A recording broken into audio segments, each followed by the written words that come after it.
शापूरकरांनी जो काही हा भव्य मोर्चा काढलेला आहे, प्रथमतः या संवेदना जिवंत असलेल्या सर्व शापूरकरांचे मी मनापासून आभार मानते। खरं तर गेल्या महिनाभरापासून देशभरामध्ये नेट पेपर फुटीच्या बाबतीत आंदोलन चालू आहे। या गेल्या 8-10 वर्षामध्ये जवळजवळ 150 पेपर या देशामध्ये फुटलेले आहेत।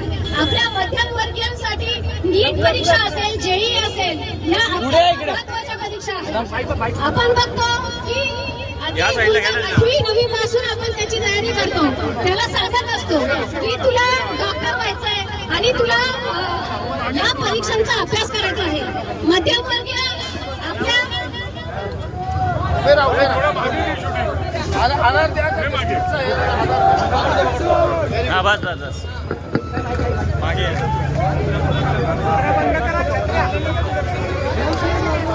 खरं तर संवेदना जिवंत असलेल्या सर्व तमाम शापूरकरांचं मी या माध्यमातून स्वागत करते।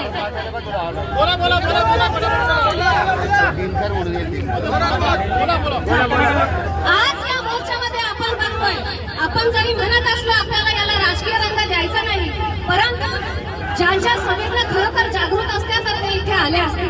असो, हा मुद्दा बाजूला, परंतु नीट सारखा पेपर गेल्या 8-10 वर्षामध्ये जवळजवळ 157 पेपर या देशामध्ये फुटलेले आहेत आणि या परीक्षा म्हणजे आपल्या सामान्य माणसाच्या एक मध्यमवर्गीयाच्या जिव्हाळ्याचा प्रश्न आहे।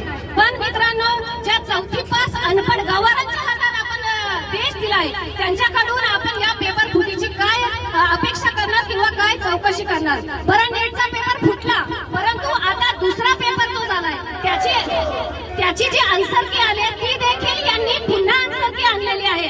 म्हणजे यांची आन्सर की जी पहिल्यांदा आली ती देखील फॅक्च्युअल किंवा परफेक्ट नव्हती। त्याच्यामध्ये देखील जो मुलगा राज्यात 8वा होता तो आता लाखाच्या मध्ये फेकला गेलेला आहे।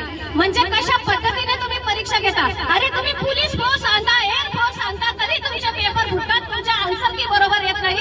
म्हणजे कशी व्यवस्था आहे? एक विद्यार्थ्यांची काय साधी मागणी होती की तुम्ही या चौकशी करा आणि जबाबदारी घेऊन एका मंत्र्याचा राजीनामा करा, परंतु 20 दिवस एक संशोधक आहे जो की ज्याचं योगदान जगभरात ज्याच्या योगदानाची चर्चा झालेली आहे, त्या व्यक्तीला तुम्ही एखाद्या मड्याप्रमाणे उचलून घेऊन जाता, त्याचं अपहरण करता।